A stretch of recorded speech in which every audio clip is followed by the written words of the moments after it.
I'm Father Matthew Hawkins of the Diocese of Pittsburgh. In this week's readings, there is a lot of talk about the beloved sons and the willingness to surrender them for an even higher love.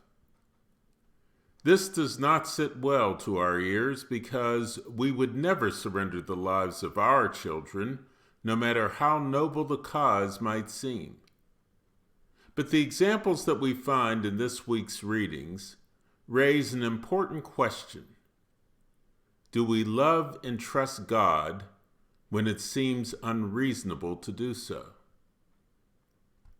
This week's texts tell us something about how we should approach life. They invite us to take the path that is necessary to be freed and to free our loved ones from the cycle of futility. It is curious how the stories in the Old Testament foreshadow the stories in the New. Abraham does not withhold his beloved son from God, and as a result, Abraham's son is not only spared, but his descendants become as countless as the stars in the sky and the sand on the seashore. They become a sign of hope and a blessing for all humanity.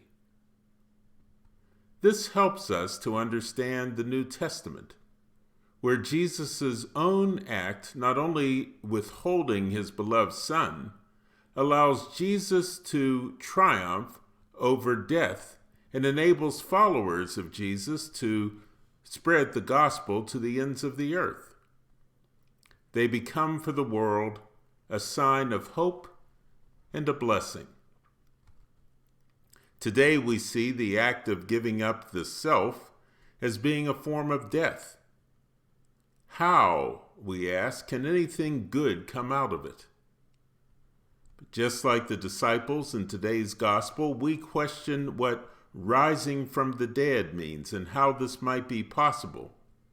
We don't trust it, and so we hold back. In his letter to the Romans, Paul pointed out that God did not spare his own son, but handed him over for us all. Who among us would be willing to give so freely? Who among us would be willing to live so selflessly? The life of faith does not come to us easily.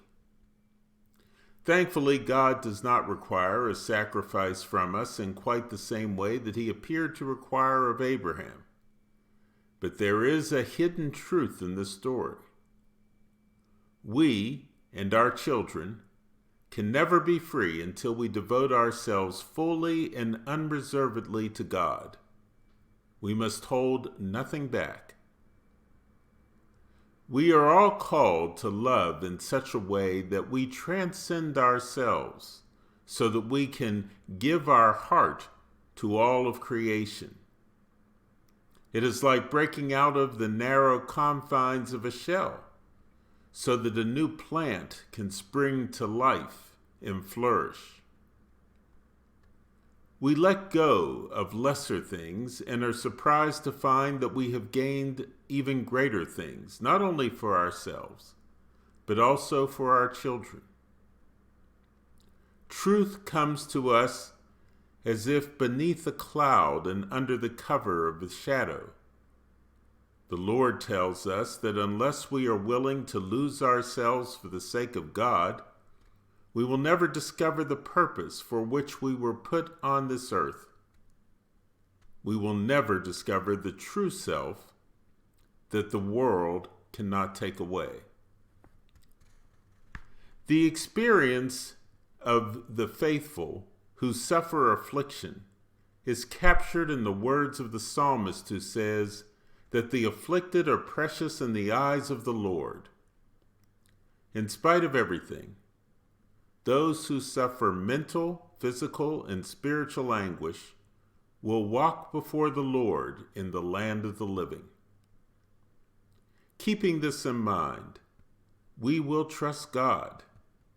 We will give freely of ourselves, and we will experience the fullness of life in ways we could never even imagine.